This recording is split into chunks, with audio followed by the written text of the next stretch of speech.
अगर आप 16 सोमवार का व्रत करना चाहते हैं तो सावन के पहले सोमवार यानी कि 10 जुलाई से प्रारंभ करें। इससे आपकी मनोकामना जल्दी पूर्ण होगी और जिसको संतान नहीं है उसको संतान प्राप्ति होगी।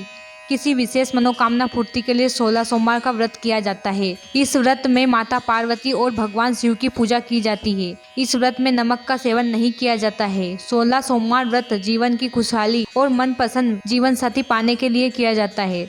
इस व्रत का आरंभ माता पार्वती ने भगवान शिव को पाने के लिए किया था। ऐसे ले 16 सोमवार व्रत का संकल्प। किसी भी पूजा या व्रत को आरंभ करने के लिए सर्वप्रथम संकल्प करना चाहिए। व्रत के पहले दिन संकल्प किया जाता है, उसके बाद आप नियमित पूजा और व्रत करें। सबसे पहले हाथ में जल, अक्षत, पान का पत्ता, सुपारी और कुछ सिक्के लेकर संकल्प करें। सभी वस्तुएं भगवान शिव की मूर्ति के आगे समर्पित करें। आइए 16 सोमवार व्रत कथा सुनते हैं। एक बार शिवजी और माता पार्वती मृत्यु लोक पर घूम रहे थे। घूमते घूमते वो विदर्भ देश के अमरावती नामक नगर में आए। उस नगर में एक सुंदर शिव मंदिर था, इसलिए महादेव जी माता पार्वती के साथ वहां रहने लग गए। एक दिन बातों ही बातों में माता पार्वती ने शिव जी को चौसर खेलने को कहा। शिव जी राजी हो गए और चौसर खेलने लग गए। उसी समय मंदिर का पुजारी दैनिक आरती के लिए आया। पार्वती ने पुजारी से पूछा, बताओ हम दोनों में से चौसर में कौन जीतेगा। वो पुजारी भगवान शिव का भक्त था और उसके मुंह से तुरंत निकल गया, महादेव जी जीतेंगे। चौसर का खेल खत्म होने पर पार्वती जी जीत गई और शिव जी हार गए। पार्वती जी ने क्रोधित होकर उस पुजारी को श्राप देना चाहा।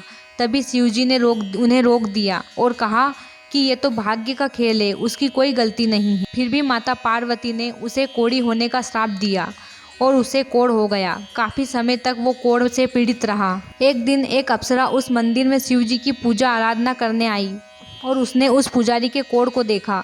अप्सरा ने उस पुजारी को कोढ़ का कारण पूछा तो उसने सारी घटना उसे सुना दी। अप्सरा ने उस पुजारी को कहा, तुम्हें इस कोढ़ से मुक्ति पाने के लिए 16 सोमवार का व्रत करना चाहिए। उस पुजारी ने व्रत करने की विधि पूछी। अप्सरा ने बताया, 16 सोमवार के दिन नहा धोकर साफ कपड़े पहन लेना और आधा किलो आटे से पंजरी बना देना। उस पंजरी के 3 भाग करना। प्रदोष काल में भगवान शिव की आराधना करना। इस पंजरी के 1/3 हिस्से को आरती में आने वाले लोगों को प्रसाद के रूप में दे देना। इस तरह 16 सोमवार तक यही विधि अपनाना। 17वें सोमवार को 1/4 गेहूं के आटे से चूरमा बना देना और शिव जी को अर्पित कर लोगों में बांट देना। इससे तुम्हारा कोढ़ दूर हो जाएगा। इस तरह 16 सोमवार व्रत करने से उसका कोढ़ दूर हो गया और वो खुशी खुशी रहने लगा। एक दिन शिवजी और पार्वती जी दोनों उस मंदिर में दोबारा लौटे और उस पुजारी को एकदम स्वस्थ देखा। पार्वती जी ने उस पुजारी से स्वस्थ होने का राज पूछा। उस पुजारी ने कहा उसने 16 सोमवार व्रत किए जिससे उसका कोढ़ दूर हो गया। पार्वती जी भी इस व्रत के बारे में सुनकर बहुत प्रसन्न हुई। उन्होंने भी ये व्रत किया और उससे उनका पुत्र वापस घर लौट आया, आज्ञाकारी बन गया। कार्तिकेय ने अपनी माता से उनके मानसिक परिवर्तन का कारण पूछा जिससे वो वापस घर लौट आया। पार्वती ने उन्हें इन सब के पीछे 16 सोमवार व्रत के बारे में बताया।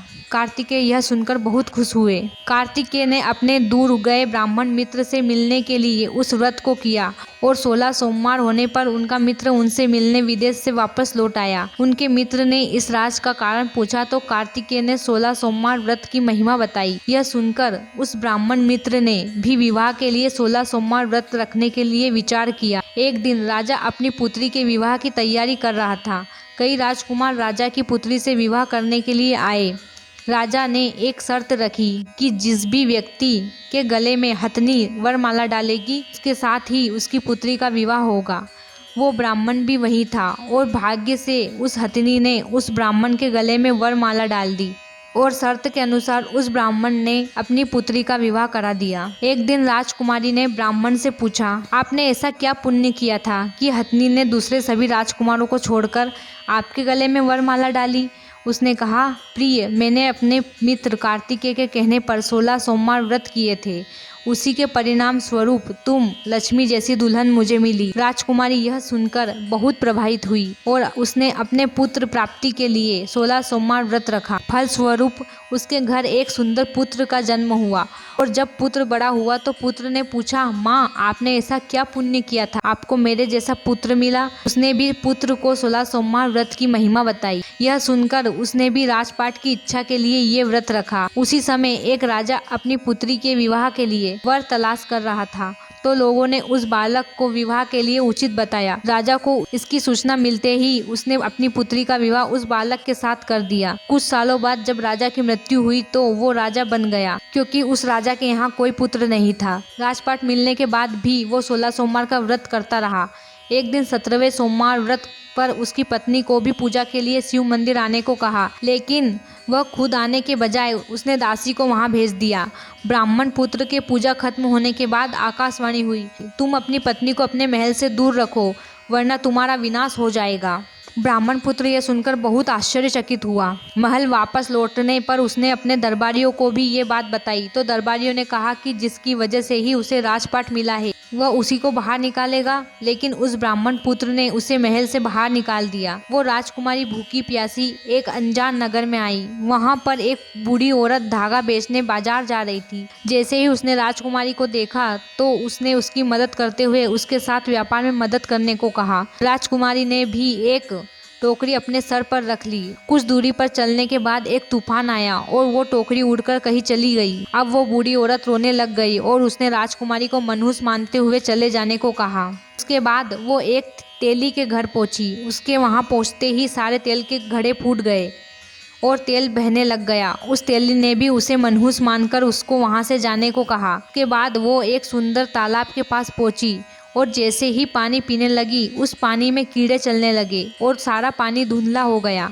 अपने दुर्भाग्य को कोसते हुए उसने गंदा पानी पी लिया और पेड़ के नीचे सो गई।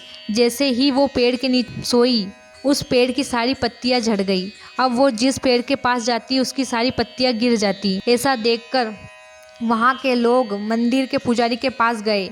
उस पुजारी ने उस राजकुमारी का दर्द समझते हुए उससे कहा, बेटी तुम मेरे परिवार के साथ रहो, मैं तुम्हें अपनी बेटी की तरह रखूंगा, तुम्हें मेरे आश्रम में कोई तकलीफ नहीं होगी। इस तरह वह आश्रम में रहने लग गई। अब वो जो भी खाना बनाती या पानी लाती उसमें कीड़े पड़ जाते। ऐसा देखकर वो पुजारी आश्चर्यचकित होकर उससे बोला, बेटी तुम पर ये कैसा कोप है जो तुम्हारी ऐसी हालत है। उसने वही शिव पूजा में ना जाने वाली कहानी बताई। उस पुजारी ने शिवजी की आराधना की और उसको 16 सोमवार व्रत करने को कहा। उसने 16 सोमवार व्रत किया और 17वें सोमवार पर ब्राह्मण पुत्र उसके बारे में सोचने लगा, वह कहाँ होगी, मुझे उसकी तलाश करनी चाहिए। इसलिए उसने अपने आदमी भेजकर अपनी पत्नी को ढूंढने को कहा। उसके आदमी ढूंढते ढूंढते उस पुजारी के घर पहुंच गए और उन्हें वहां राजकुमारी का पता चल गया। उन्होंने पुजारी से राजकुमारी को घर ले जाने को कहा, लेकिन पुजारी ने मना करते हुए कहा, अपने राजा को कहो कि खुद आकर लेकर जाए। राजा खुद वहां पर आया और राजकुमारी को वापस अपने महल लेकर आया। इसी प्रकार जो भक्ति सहित और विधि पूर्वक 16 सोमवार का व्रत करता है उसकी सारी मनोकामना पूर्ण होती है।